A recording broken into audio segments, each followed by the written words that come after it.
안녕하세요. 저는 올해 36살인 미혼 여성입니다. 제 사연은 결혼이라든지 예비 신랑이라든지 그런 내용은 아니고요. 가족 이야기입니다.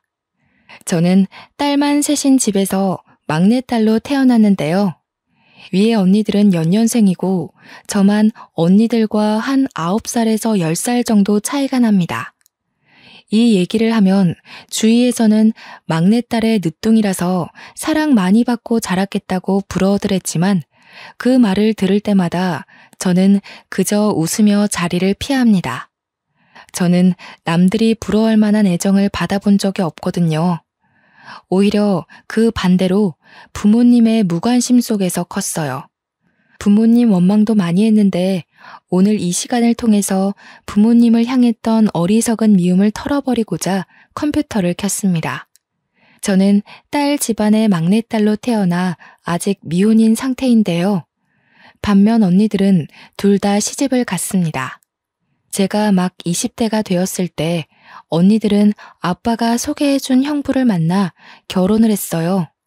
저희 집에는 우리 자매가 상당히 꺼려하는 엄한 아빠가 있고 친구처럼 편한 엄마가 계십니다. 언니 둘은 결혼을 해서 집을 나가고 없으니 저만 부모님과 같이 살고 있었어요. 언니들이 집에 없으니까 부모님의 관심이 그나마 저한테 집중되었는데요. 자식이라고 저밖에 안 남았으니 집중할 수밖에 없어서 옛다 애정 받아라 그런 느낌으로 관심을 받았던 기억이 납니다. 원래부터 그렇게 자라왔기 때문에 이 서운함조차 저는 익숙한 사람이었습니다. 우리 집엔 아들이 없어서 부모님한테 장녀가 너무 중요했고 연년생인 둘째 딸의 뒷심 또한 장녀 못지않게 중요한 존재로 대우받았어요.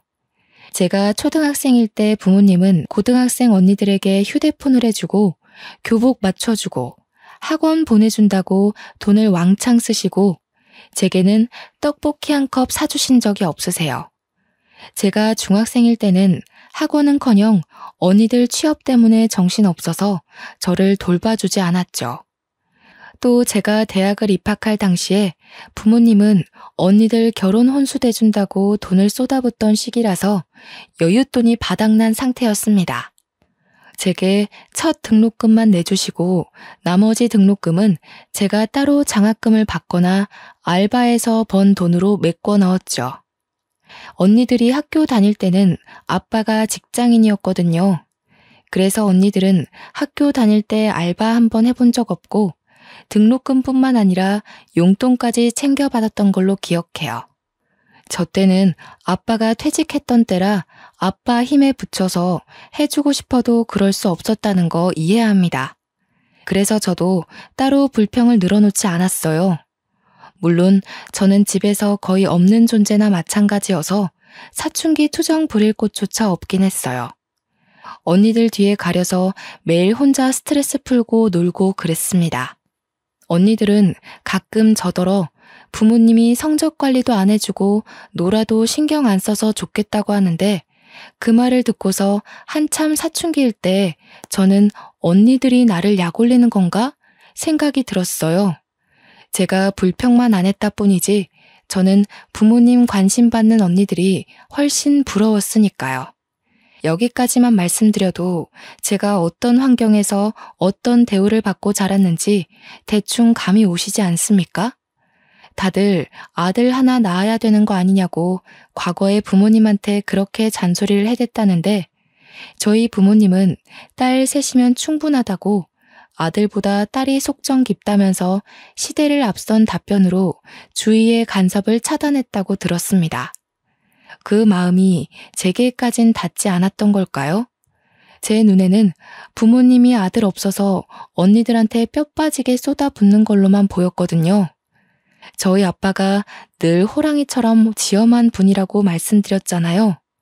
그만큼 다가가기 어려웠다는 말인데 언니들조차 아빠랑 속 얘기는 거의 안 해봤을 거예요. 아빠는 평소 저희와 대화를 나눌 때 격식을 차린 자리에서만 저희를 불러다 나앉혀놓고 말씀하시는 분이셨습니다. 주로 사회생활 대처며 앞으로의 계획 등 이런 진부한 얘기를 할 때만 저희에게 대화를 시도했죠. 이런 대화만 하는데 어떻게 마음으로 가까워질 건덕지가 있었겠습니까? 아빠와 저희 자매가 친해지기 어려웠던 또 하나의 이유는 바로 시집이었는데요. 아빠는 늘 저희가 빨리 시집을 가길 바라셨습니다. 아빠는 택배를 하는 공무원이셨는데 정년 퇴직하기 전에 축의금 뿌린 거 거둬야 된다고 언니들이 나이 30대고 나서부턴 그렇게 결혼하라는 말을 입에 달고 사셨어요. 그래서 언니들은 그 성화에 못 이겨 아빠가 붙여주는 남자와 결혼을 서두르다시피 했습니다. 저는 말씀드렸다시피 언니들과 나이 차이가 좀 있어서 당시에 20살이었던 제게는 아빠가 차마 결혼하라고 재촉 못하더군요. 언니들이 나이 40일 때 저는 그때서야 30대가 되었는데요. 그쯤에는 아빠는 당연히 퇴직하고 연금을 받고 있었고 저는 돈을 보태어 부모님께 생활비를 드리며 직장 생활을 하고 있었습니다. 그런데 제가 30살이 되니까 아빠가 이젠 제게도 슬슬 결혼 얘기를 하시더라고요. 너는 언제까지 시집도 안 가고 이렇게 살 거니? 어디 좋은 남자 없어? 네 나이 되면 주변에서 소개팅도 들어오고 한다던데 어째 너는 그런 것조차 하나 없냐? 나는 아직 결혼 생각 자체가 없어. 주위에서 소개팅 들어와도 내가 안 받겠다고 하니까 아빠가 모르는 거지. 결혼하고 싶은 사람이 생기면 그때 돼서 생각해 볼게. 그게 언젠데? 아빠 죽으면 그때 갈래? 부모 하나 없이 결혼하면 그것도 요즘은 흠이다. 널 늦게 낳아서 그렇잖아도 우리가 사돈 될 사람보다 나이도 많을 텐데 우리 죽고 없으면 너 누구 손잡고 식장 들어갈래? 무슨 말을 또 그렇게 해. 그럼 내가 아무 남자 붙잡고 결혼했으면 좋겠어? 아빠 말대로 시기 맞춰서 억지로 결혼했는데 만약 불행하면? 그건 내 책임이라고 할 거야? 아빠는 결혼이 급하지 않다는 제 생각을 충분히 알 텐데도 저만 보면 결혼 얘기를 꼭 꺼냈습니다. 그래서 최대한 아빠와 말다툼하지 않으려고 아빠가 결혼 얘기할 낌새를 보이면 그 자리를 급히 피하곤 했죠. 그렇다 보니 예전보다 더 아빠와의 대화가 줄어들었어요. 엄마는 아빠가 퇴직하는 바람에 요즘 일도 없고 집에만 있어서 적적하다고 말동무 좀 되어주라고 하는데 저도 그러고 싶었어요. 그런데 매번 결혼 얘기로 이어지니까 선뜻 아빠한테 다가가는 게 좀 꺼려지더라고요. 한 번은 아빠의 쓸쓸함을 위해서 부모님이랑 함께 모처럼 소주 한잔 하는 시간을 가졌었는데요. 오붓하고 즐거운 분위기를 만끽하고자 했던 건데 아니나 다를까 아빠가 또 결혼 잔소리를 하는 겁니다. 언니들은 시집 잘만 갔는데 너는 왜 그렇게 못 가냐? 도대체 뭐가 문제니? 내가 네 언니들에 비해 너를 신경 못 써주긴 했지만 해도 너무할 정도로 남자를 안 만나니까 아빠가 걱정이 돼서 그래. 내가 안 만나고 싶어서 없는 거라니까? 솔직히 나는 혼자가 좋아. 결혼도 하고 싶은 사람이 생겨야 하는 거지. 그런 남자가 안 생기면 그냥 혼자 살아도 될 것 같아. 이거 싫고 저거 싫고 그래서 어떻게 결혼해서 남편이랑 어울려 살래? 혼자 살면 그건 뭐 좋은 줄 알아? 나중에 다 죽고 너 혼자 세상에 남겨지면 그것만큼 후회되는 일이 없을 거다. 아빠야말로 왜 이렇게 결혼에 집착해? 어차피 언니들 결혼한 걸로 아빠가 뿌렸던 축의금 다 거뒀잖아. 그럼 됐지. 뭘 나한테까지 바래. 뭐야? 거두긴 뭘 거둬? 아빠가 어디 남들 결혼식에만 돈 뿌린 줄 알아? 돌잔치며 백일잔치며 돈을 안 들인 곳이 없어. 누가 그러래? 그래서 내가 일찌감치 말해줬잖아. 나는 결혼 생각 없으니까 더 이상 돈 뿌리지 말라고. 아빠 멋대로 계속 뿌리고 다녀놓고 왜 나더러 그걸 갚으라는 건데? 적당히 좀 해. 그냥 예전처럼 언니들만 신경 써. 기분 좋은 저녁 식사 자리에서 결국 저는 아니 꼽게 말투가 나갔고 술 한잔 된 아빠는 제 버르장머리에 꼭지가 나가서 버럭 언성을 높였습니다. 저도 그땐 술 때문이었는지 과거의 언니들만큼 못해줬다는 걸로 아빠한테 딴지를 걸고 말았네요. 솔직히 엄마 아빠가 언니만 신경 썼지 내가 뭐라든 관심이나 가졌어? 난 상 같은 거 받아와도 그걸 가방에서 꺼낸 적이 없었어. 왜 그런지 알아? 엄마 아빠는 늘 언니들 때문에 바빴거든. 이럴 거면 차라리 날 낳지 말지 그랬어. 아들도 아니었는데 딸인 거 알았을 때 날 지우지 그랬냐고. 이 녀석이 아무리 우리가 너한테 신경을 못 써줬다고 하더라도 말버릇이 그게 뭐야? 엄마 아빠 사정 몰라서 그래? 어쩜 너는 다 커도 이렇게 어린 생각만 하는 거냐? 그동안 언니들 하는 거 보면서 배운 것도 없어? 여보, 그만해요. 술이 많이 됐네.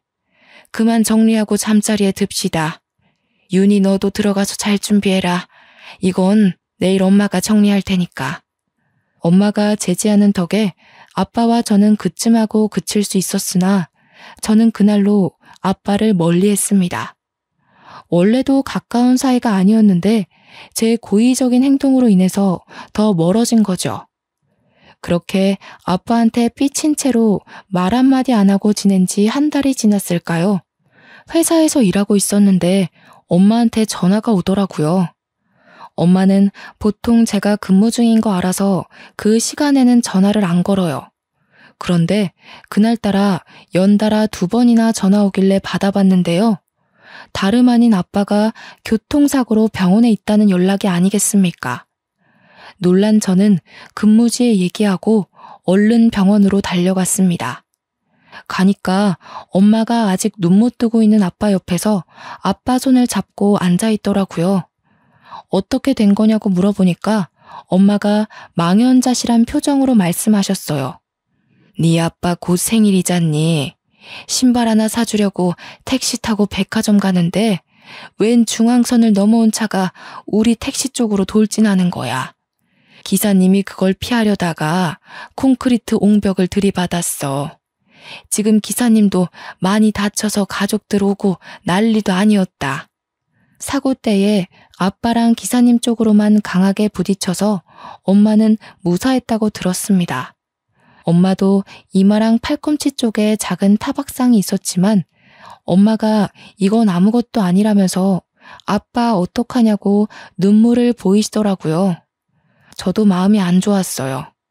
의식을 못 찾고 계시는 거면 가벼운 사고는 아니란 거잖아요. 또 아빠가 호흡기를 끼고 있는데 어떻게 마음이 아무렇지 않을 수 있겠습니까? 나중에 의사가 와서 하는 말로는 아빠한테서 뇌출혈 증상 말고는 따로 보이는 외상이 없다고 했으나 정확한 건 아빠가 깨어나고 정밀 검사를 좀 더 진행해봐야 알 수 있다고 했습니다. 저는 불안한 마음으로 다음날 연차까지 내면서 엄마와 아빠 옆을 지켰는데요.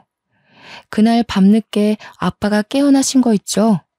어차피 다음날 검사를 할 수 있기에 일단은 기다려야 했는데 문제는 그게 아니었습니다. 엄마는 깨어난 아빠의 모습을 보고는 평소와 다르다고 했습니다.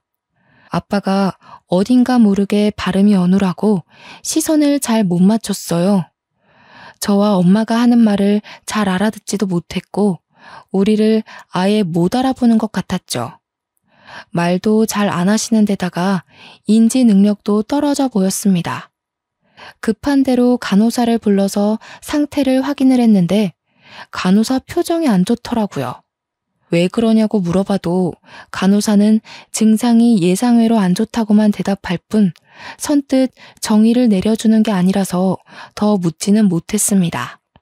다음날 정밀 검사를 몇 차례 더 진행했는데 그때서야 간호사 표정이 왜 그랬는지 알 수 있었죠. 아니나 다를까 아빠가 외상성 치매 증상이 나타났다고 하는 거 아니겠어요? 교통사고 후유증이라는데 사고로 인해 뇌신경이 크게 흔들려서 손상이 되어 버렸다고 합니다. 그날로 아빠는 62살이란 젊은 나이에 조기 치매 판정을 받았습니다. 완전 집안의 날벼락이 떨어진 셈과 같았죠. 엄마와 저는 너무 큰 충격을 받아서 한동안 크게 상심했습니다. 어제까지만 해도 멀쩡하던 아빠가 한순간에 말도 제대로 못하는 어린아이가 되어버렸어요. 제게 결혼 언제 할 거냐면서 눈을 무섭게 뜨고 몰아붙이던 저희 아빠가 이젠 제 눈도 못 마주친다고요. 이건 아빠와 다투는 바람에 아빠가 미워서 계속 피해 다녔던 상황과는 확연히 다르잖아요. 우리 아빠가 치매라니. 저는 저를 알아보지 못하는 아빠의 모습을 받아들이기가 너무 힘겨웠습니다. 한참 상심 끝에 저는 연락 뜸하게 지냈던 언니들에게 이 사실을 알렸고 언니들이 그 주 주말에 병원을 찾아왔어요. 다른 지역에 사는 사람들이라서 본래 하던 일도 있고 주말에 시간 맞춰 오느라 다소 늦게 아빠를 살피러 왔는데요. 그래도 윤이 있어서 다행이다. 엄마 혼자 있었으면 봐주기 힘들었을 거잖아. 이게 보험 처리가 되는 문제였던가? 보험사 연락해봤어? 뇌 손상이라고 하더라도 치매 쪽으로 빠지면 보험에 불리하다는 말을 들은 것 같은데. 우선 여기 있지 말고 요양병원으로 옮기는 것부터 하자. 여기 병원 돈 많이 나와. 명절이 아니고서야 만날 일이 없어서 언니들과는 오랜만에 만나는 거였습니다. 그런데 저와 엄마와 달리 언니들은 아빠 증세를 보고도 생각보다 덤덤한 반응이더군요. 사정을 더 들어보니까 둘째 언니는 이미 심호되는 사람이 치매로 있었고 첫째 언니는 아빠한테 어릴 때 싸대기 맞은 기억 때문에 원래부터 아빠를 별로 안 좋아했던 거였어요. 그래도 그렇지 부모님이 사고가 나서 평생 장애를 안고 살게 생겼는데 너무 무심한 거 아닌가 싶더라고요. 아빠 병원비 나 혼자 감당하기 어려워. 당분간 검사도 주기적으로 받아야 된대. 엄마랑 나 생활할 돈 다 쏟아 부어도 부족할 판이야.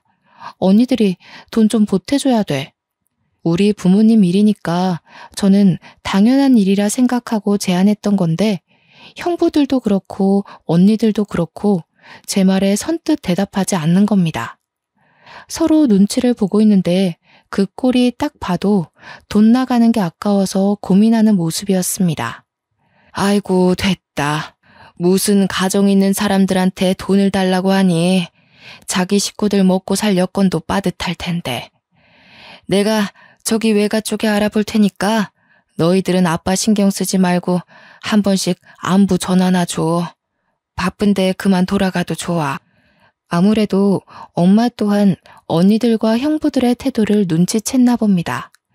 괜히 거절당할 게 뻔해 보였는지 애초에 도움을 청하려고 하지도 않더라고요. 저는 이건 아니지 싶어서 막내지만 다 큰 언니들 앞에서 한 소리하고 말았습니다.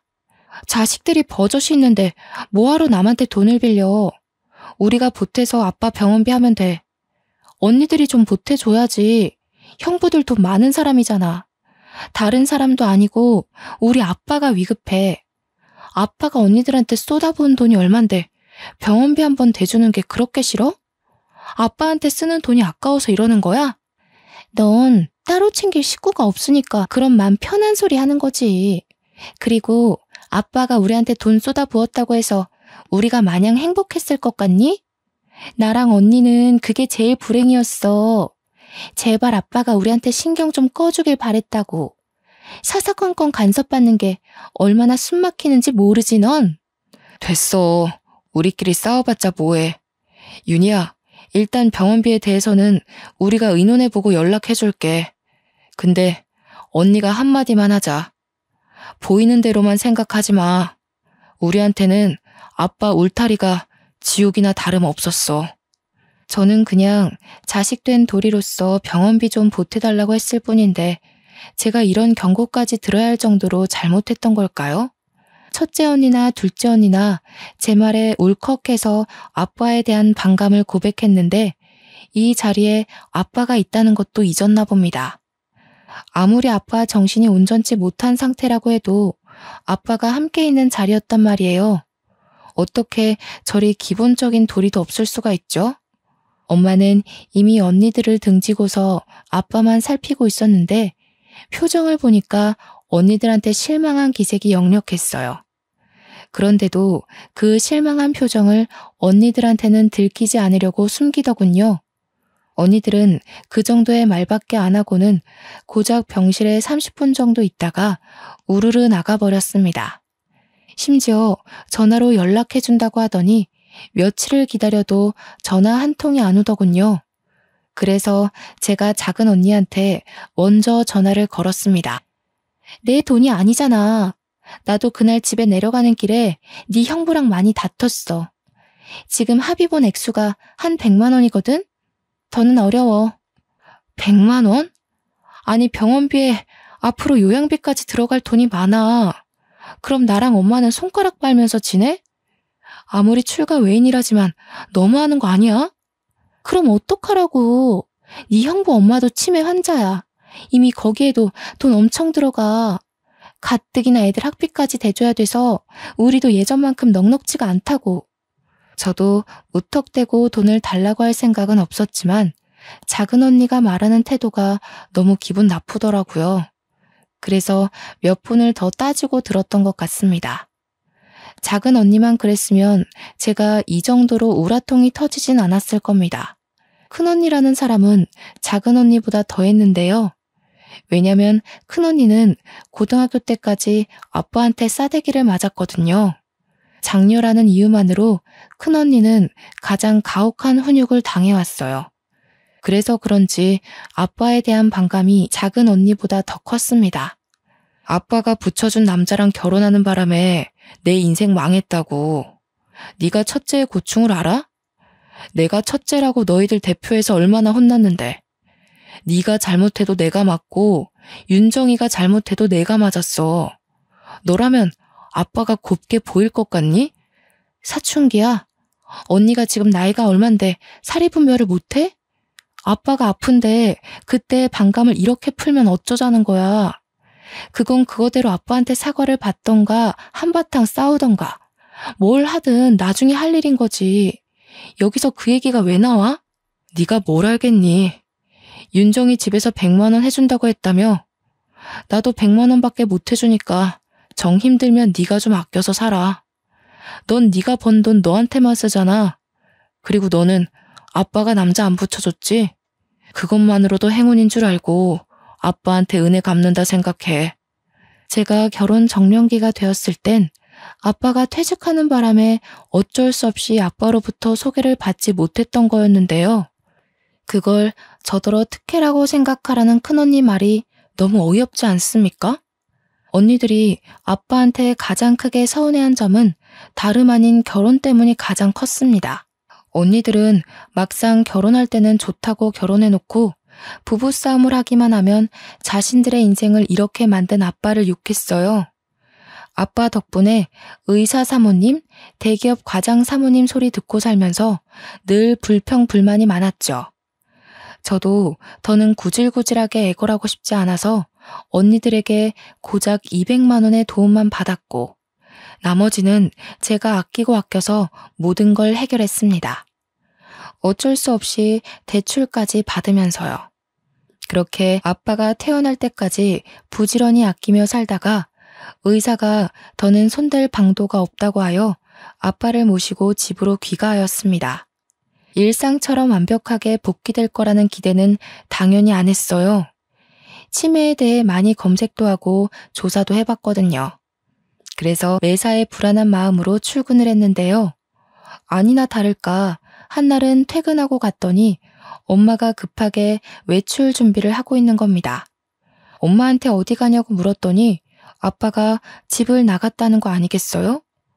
엄마가 잠시 요리하고 있는 사이 아빠가 사라졌다고 했습니다. 놀란 저는 엄마와 같이 아빠를 찾으러 나섰고 그 사이 경찰에 신고까지 했어요. 다행히 아빠가 가지고 있는 휴대폰 덕분에 위치 추적을 해서 찾을 수 있었습니다. 그날 이후 엄마는 아빠와 자신의 손목을 끈으로 연결하고서 잠을 청했는데요. 엄마도 아닌 척하지만 그날 많이 놀란 것 같았어요. 이걸 다행이라고 해야 할지 모르겠지만 아빠는 대소변을 못 가리거나 아이처럼 음식으로 장난치는 증상은 없었습니다. 그러나 유독 돈에 집착하는 모습을 보였어요. 10원 하나라도 누가 자기 돈에 손을 대기만 하면 버럭 소리 지르면서 근처도 못 오게 하더라고요. 아빠는 그렇게 집에 있는 현금과 통장을 매일 매시간 확인하고 만지고 감췄습니다. 그런데 문제는 아빠가 아빠 돈뿐만 아니라 제 돈도 엄마 돈도 모조리 다 숨겨버린다는 겁니다. 자기 것도 아닌 카드랑 통장까지 모두 보이기만 하면 다 제 것으로 여기며 훔쳐갔어요. 한날은 출근한다고 바쁘게 나갔는데 차에 기름이 없길래 주유소에 잠깐 들렸거든요. 그런데 아무리 뒤져도 가방 속에 지갑이 없는 거 아니겠습니까? 전날 출퇴근할 때만 해도 지갑이 있었는데 다음날 아침에 없다는 건 퇴근 이후에 사라졌다는 거잖아요. 저는 아빠가 치매 걸리고 난 후부턴 퇴근하고 어딜 들린 적이 없어요. 무조건 집에 붙어 있었거든요. 그렇다는 말은 제 지갑이 집에서 없어졌다는 말밖에 안 되는데 그 순간 저는 쎄한 기분이 들면서 설마 싶더라고요. 엄마한테 전화했더니 엄마 생각도 아빠 짓이 맞는 것 같다고 하는 겁니다. 엄마가 아빠 자는 사이에 몰래 확인해서 있으면 빼내서 갖다 주겠다고 했습니다. 아빠의 이런 행동은 제가 근무지에서 일 때문에 예민해진 날이면 좀 스트레스로 와닿았어요. 그래도 참을 수 있을 정도라 여태 직접적으로 따지지는 않았죠. 저는 차를 몰고 집까지 결국 돌아갔는데요. 아무리 기다려도 엄마가 안 나오는 겁니다. 다시 전화했더니 이젠 전화도 안 받더군요. 결국 제가 올라갔는데 문을 열자마자 싸우는 소리가 들렸어요. 알고 보니 엄마가 제 지갑 빼내려다 아빠한테 걸려서 맞고 있는 게 아니겠습니까? 놀라서 신발도 못 벗고 들어가 아빠를 말렸는데 이번엔 아빠가 저를 모르는 사람 취급하며 저한테 손찌검을 하려고 하더라고요. 그걸 또 엄마가 일어나서 말리고 아주 난장판인 순간이었습니다. 안 그래도 회사 지각에 차 기름 넣을 시간까지 없어서 예민한 상태였는데 결국 저는 여태 쌓여있던 불만을 모두 터뜨리고 말았습니다. 제발 좀 그만해, 아빠. 우리 힘들어. 아빠 때문에 안 그래도 살기 힘들다고. 아빠가 이렇게 우리 숨통 조르지 않아도 엄마랑 나 죽을 것 같이 힘들어. 아빠 때문에 나 회사 잘리면 아빠 뭐 먹고 살 건데? 우리 어떻게 살아가냐고. 제발 그냥 가만히 좀 있어주면 안 돼? 아무것도 하지 말고 제발 좀 얌전히 있어. 그러면 안 되는 줄 알지만 제가 울면서 악을 썼더니 아빠가 올리고 있던 손을 내리더군요. 그리곤 엄마를 밀치고 다시 제 지갑을 들고 가 꽁꽁 숨기는 짓을 이어갔어요. 말이 안 통한다는 건 이미 아빠가 치매 판정을 받았을 때부터 알았던 사실인데 그 순간엔 알고 있는 그 사실마저 모든 게 원망스럽더라고요. 저는 그 자리에서 한참이나 서럽게 울었습니다. 다 포기하고 아무것도 안 하고 싶었어요. 그땐 차라리 아빠를 요양병원에 보낼까 생각도 했어요. 그런 생각을 입 밖으로 꺼낸 적은 없는데 제가 지쳐 보이고 금방이라도 다 내려놓을 것처럼 보였는지 엄마가 한날 저한테 그런 말을 하더라고요. 우리 윤희한테는 해준 게 없는데 엄마 아빠가 참 모질게도 끝까지 이러지? 엄마가 너한텐 항상 미안해. 늘 언니들한테 선수 뺏겨서 많이 억울했을까. 아쉬운 소리 하는 걸로 들릴지 모르겠지만 엄마는 지금 네가 있어서 얼마나 힘이 되는지 몰라. 엄마는 힘 닿는 데까지 네 아빠를 직접 보필하고 싶어. 참 염치 없지만 미안하구나, 딸아. 저는 아빠가 싫어서 이렇게 피폐해진 게 아니었어요. 그냥 상황이 그럴 수밖에 없었을 뿐이라고 봐요. 그래서 엄마가 하는 말에 저는 또 한 번 흐트러진 정신을 다잡으려 안간 힘을 썼고 주저앉고 싶은 마음을 겨우 참았습니다. 그렇게 얼마 후 제 생일이 다가왔는데요. 주위에서 저더러 생일 축하한다고 술 한잔 하자는 약속이 많이 들어왔는데 그날은 제가 왜 그랬는지 생일만큼은 집안 생각을 하고 싶지 않아서 친구들과 보내게 되었죠. 엄마한테 문자로 오늘 생일이라서 늦게 들어갈 것 같다고 해버렸어요. 아빠가 치매 걸리고 난 후 처음으로 친구를 만나는 날이었죠. 엄마는 흔쾌히 알겠다고 해주셨고 생일 축하한다는 메시지도 함께 보내주셨습니다. 그 자리에서 저는 동료 직원 제안으로 남자까지 소개받으며 분위기를 즐기려고 애썼어요. 다들 저를 세상에서 가장 중요한 사람처럼 치켜 세워주며 태어난 것을 축하해주는데 시궁창 같던 삶에 빛 한 줄기가 새는 느낌이더라고요. 아, 그래. 나 원래 이렇게 살았지. 바깥 세상은 이리도 아무렇지 않게 돌아가고 있었지 싶었습니다. 그런데 그 즐거움을 만끽하는 것도 그리 길지 못했어요. 중간에 엄마한테서 전화가 왔는데 일단 한 번은 안 받았어요. 그리고 두 번째 왔을 때는 제가 문자로 답을 했는데요. 엄마한테서 바로 답장이 오더라고요. 아빠가 저를 찾으려고 집 앞에 나갔다가 사라졌다는 겁니다. 걱정은 되었지만 아빠가 사라지는 경우가 종종 있었기에 제가 우선 경찰에 신고하겠다고 엄마를 안심시켰습니다. 그렇게 몇 시간 후 이 차를 가기 위해 장소로 옮겨갈 때 엄마한테서 다시 걸려온 전화 한 통을 받게 되었는데요. 그날은 제 인생에서 가장 후회가 되고 아직까지도 제가 제 생일을 더 이상 축하하지 않게 된 계기가 된 날이기도 했습니다. 윤희야, 어떡하니? 네 아빠가 죽었다. 내가 잠시 네 아빠 모자 챙기러 올라갔다 온 사이에 네 아빠가 또 사고가 났어. 그런데 네 아빠가 숨을 안 쉬어. 윤희야, 어쩌니? 네 아빠 어떡하니? 그 전화를 받고 나서부터 제정신은 온전치 못했습니다. 어떻게 집까지 갔는지 구체적인 기억이 없어요. 그냥 어디 가냐는 동료들의 말에 미친 듯이 택시를 잡고 병원에 갔다는 느낌 정도만 남아있네요. 그렇게 찾아간 병원에서 저는 들어가기 전부터 아빠를 발견했는데요. 이전처럼 병실에서 호흡기 끼고 있는 아빠가 아닌 장례 차량으로 이송 중인 아빠를 발견한 거였어요. 천으로 똘똘 감싸져 있는 탓에 엄마가 아니었다면 아빠인 줄도 몰랐을 겁니다. 아빠는 뺑소니 사고를 당해서 그 자리에서 바로 눈을 감으셨다고 해요. 그 순간 얼마나 후회가 되었는지 모릅니다. 그냥 술자리 가지 말고 집에 갔다면, 내가 제 시간에 집에 들어가서 가족들이랑 생일을 보냈다면, 그랬다면 우리 아빠가 죽지 않았을 텐데. 나 찾느라고 그 차가운 길바닥에 나갔다가 아프게 돌아가시는 일은 없었을 텐데.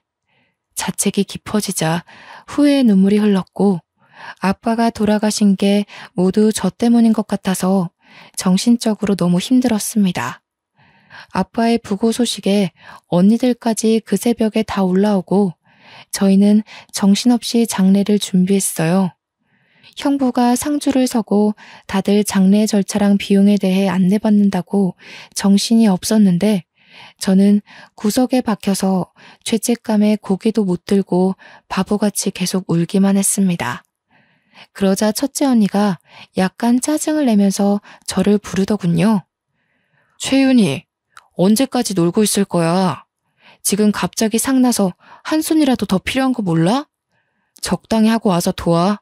그런다고 아빠가 살아 돌아오시는 거 아니다. 너도 아빠한테 짜증 많이 냈다면서. 엄마 말론 아빠 때문에 네가 많이 힘들어했다고 그러던데? 너도 솔직히 그만하고 싶었을 거 아니야. 그리고 언젠가 일어날 사고였어. 치매 증상에서 제일 위험한 게 밖으로 놔두는 거잖아. 사고랑 직결된 문제니까. 언니 둘은 저더러 자기들이랑 똑같이 아빠한테 학을 떼놓고선 뭘 이제 와서 후회하고 우냐고 하더라고요. 그 소리를 듣는데 화가 났던 저는 당시 저의 죄책감을 언니들한테 풀려고 했던 것 같아요. 언니들은 아빠 자식 아니야? 지금 남이 죽었어? 아빠가 돌아가셨는데 겨우 그렇게밖에 말 못해? 막말로 아빠가 언니들한테 형부들 붙여준 게 그렇게 잘못된 일이야? 언니들도 형부들 돈 많아서 좋다고 여기저기 자랑하고 다녔잖아. 잘난 것도 없는 언니들 아빠가 뒷바라지 다 해서 사모님 소리 듣게 만들어줬잖아. 어머머, 우리가 무슨 자랑을 했다고 그래. 너 없는 소리 지어내고 그러는 거 아니다. 잘 모르면서 어줍잖게 시비 걸지 마. 그리고 방금 잘난 것도 없다고 했니? 너만큼 잘난 게 없겠어? 머리에 피도 안 마른 게 기어오르네. 아빠 방법이 틀렸다고 해도 나는 언니들이 그걸 이해해줄 나이가 됐다고 봤어. 나도 아빠가 어떤 마음으로 언니들한테 애썼는지 알겠는데 언니들은 대체 왜 몰라? 아니면 알고도 그냥 모르고 싶은 거야? 어떻게 그 나이 먹고도 철이 없을 수가 있어. 이게 술 먹고 왔다더니 돌았나. 조용히 안 해? 사람들 다 보는 데서 교양 없게. 너야말로 생일 파티한다고 철없이 술 먹다가 온 거잖아. 네가 술 먹는다고 늦게 오지만 않았어도 아빠가 밖을 나갔겠니?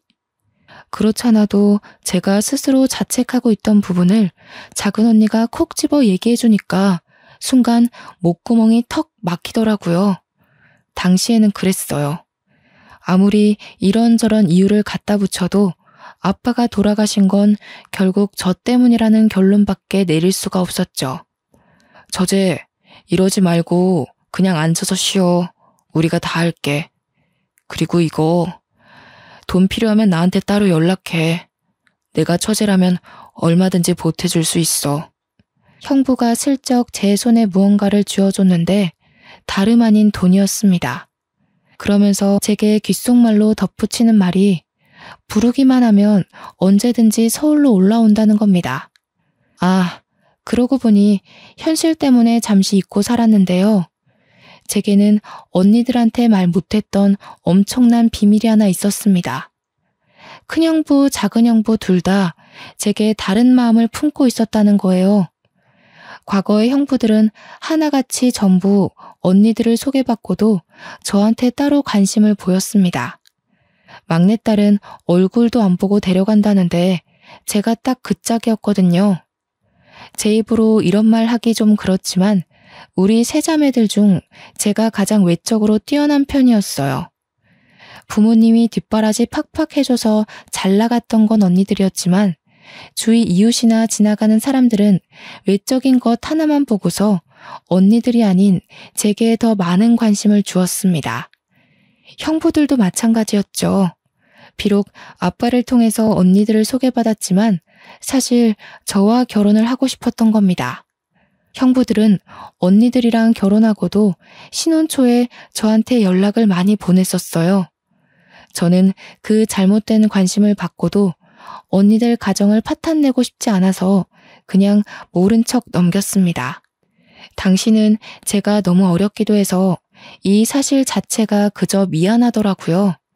그래서 언니들한테 영원히 숨길 비밀로 혼자만 알고 있던 사실이었습니다.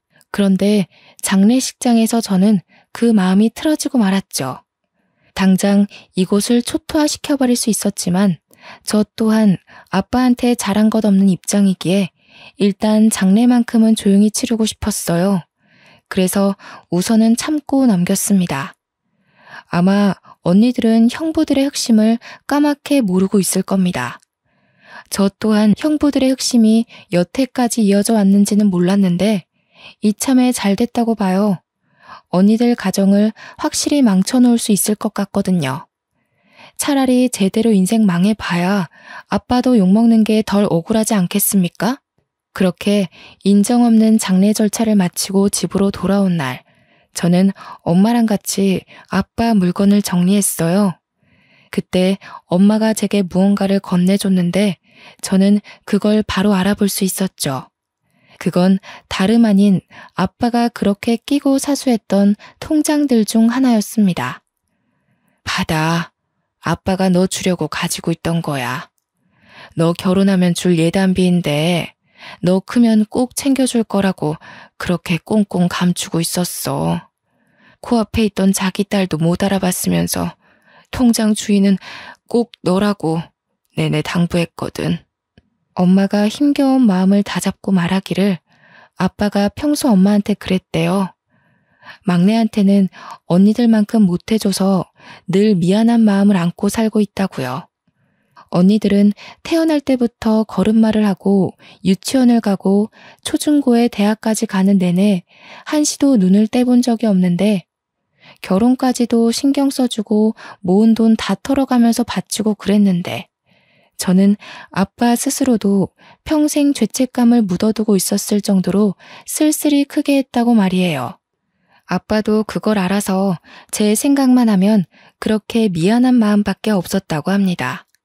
그나마 저한테는 해줄 수 있는 게 이것밖에 없었기에 아빠는 연금에서 생활비를 제한 모든 돈을 차곡차곡 모았다고 했어요. 엄마가 주는 통장을 받고 그걸 펼쳐보는데 저는 바닥에 놓인 아빠의 영정사진을 차마 쳐다볼 수가 없었습니다. 통장 내용을 보자마자 눈물을 터뜨렸기 때문인데요. 통장 잔액 옆에 입금자 명이 전부 미안해 막내딸로 기재되어 있는 거 아니겠습니까? 평소 고맙다, 미안하다 이런 말 못하시는 분이라는 걸 알아서 이 간결한 표현 하나만으로도 아빠의 마음이 얼마만큼 담겨 있는지가 충분히 느껴졌어요. 아빠는 어릴 때부터 어렵게 살아서 자식만큼은 돈 때문에 걱정하지 않도록 살게 해주려고 젊은 시절부터 피땀 흘려 일만 했다고 했습니다. 엄마가 옆에서 지켜보는데 단 한순간도 제대로 휴일을 보낸 적이 없었다고 했어요. 주말에도 친구 일하는 데 가서 일용직으로 돈을 벌었고 평일에는 택배 일하면서 돈을 벌었고 허리가 아픈데도 병원비 나가는 게 아까워서 파스만 붙이며 견뎠다고 합니다. 기억할지 모르겠는데 아빠가 치매 걸리고 나서 다른 건 다 기억 못해도 딸들 생일은 꼭 기억하더라고. 옛날에 그렇게 뼈 빠지게 일하면서도 너희들 생일에는 아빠가 꼭 휴일을 냈거든. 아빠한텐 그날이 유일하게 쉬는 날이었지. 그러고 보니 저희가 아주 어릴 땐 꼭 생일 때 외식을 했던 기억이 납니다. 전혀 인지를 못하고 있었는데 엄마가 말해주니까 생일마다 아빠까지 온 식구가 함께 있었던 장면만 떠오르더라고요. 그래서 아빠 사망한 그날도 제 생일인 걸 알았던 아빠가 제가 늦게까지 집을 안 오니까 무슨 일 생긴 것 같다고 나선 거였다고 하네요. 이 말을 듣고서 저는 더없이 오열을 했습니다. 아빠를 너무 몰라줬던 것 같아서 마음이 아플 정도로 미워졌어요. 그러면서 동시에 언니들을 향한 증오는 갈수록 더 커지더군요. 그래서 저는 마음을 추스르고 난 후에 바로 일을 저질렀습니다. 형부들이 제게 전화했던 녹음 내용이랑 메신저 기록을 전부 언니 둘에게 보내버렸어요. 그 뒤로 언니들이랑 형부한테서 오는 연락을 받지는 않았지만 전화 오는 횟수로 보아하니 이미 집안이 풍비박산 난 게 아닐까 확신이 들더군요. 그리고 저는 연차를 연달아 내고서 엄마와 함께 휴양지로 가 마음을 더 추스르고 오기로 결정했습니다. 엄마랑 바로 다음날 집을 떠났어요. 언니들이랑 형부가 저희 집을 찾아왔을지도 모르겠네요. 이 글은 현재 태국에서 2주째 지내다가 시간이 나서 작성 중에 있습니다. 아빠가 돌아가신 지 아직 한 달도 채 되질 않았어요. 저와 엄마의 마음은 많이 괜찮아졌으나 그래도 아직은 시간이 더 필요할 듯합니다. 그리고 아빠가 제게 주려고 모았다던 예단비 있잖아요. 그걸 차마 다시 꺼내볼 용기도 없고 꼭 결혼을 해야만 쓸 수 있을 것 같아서 고이 모셔뒀습니다. 아빠가 원하는 대로 꼭 사랑하는 배우자와 결혼을 해서 훗날에도 아빠에게 받는 예단비로 기억하고 싶거든요. 아빠를 기억하는 평생이 가슴 미어지게 아프겠지만 저는 그래도 아빠를 잊고 싶지 않아요. 제 어리석은 마음 때문에 아빠를 외면하느라 못해드렸던 효도를 이렇게나마 갚아드리고 싶습니다. 영원히 아빠를 잊지 않고 마음으로 기억하면서 곁에 있는 것처럼 그리고 싶네요. 이렇게 아빠를 갑작스레 여의게 될 줄 알았다면 아빠랑 사진도 많이 찍었을 텐데 그게 가장 후회가 됩니다.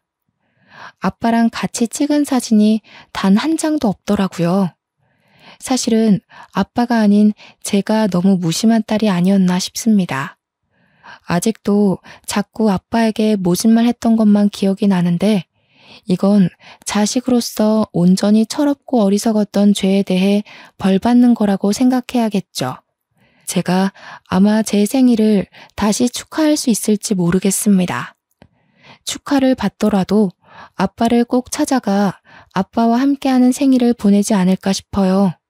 이제 와서 하는 말이 무슨 소용일까 싶지만 이 글을 쓰는 내내도 아빠가 너무 보고 싶습니다. 아빠한테 보고 싶다는 말을 해본 적이 없는데 그 처음이 하필 너무 늦어버려서 이렇게 허공에 대고 후회만 하고 있네요. 아빠가 다음 생에는 부유한 자식으로 사랑받는 남편으로 존경받는 부모로 태어났으면 좋겠습니다. 저희 같은 철부지 딸내미 말고 아빠의 마음과 노력을 알아주고 안아줄 수 있는 그런 가족을 만났으면 좋겠어요. 그리고 너무 늦었지만 마지막으로 아빠한테 한 번도 못했던 이 말을 전하고 싶습니다. 아빠, 키워주셔서 감사합니다. 가족을 위해 너무 수고하셨어요. 부디 위에서는 매일을 두 발 뻗고 편히 쉬시길 바래요. 우리 아빠, 내가 너무 사랑해. 안녕 아빠. 후회라는 게 이렇게 가슴이 아프네요. 다들 저처럼 벌받지 마시고 꼭 가족에게 꼭 사랑 표현 많이 해주셨으면 합니다. 이만 글을 마치도록 할게요. 긴 글 감상해 주셔서 감사합니다.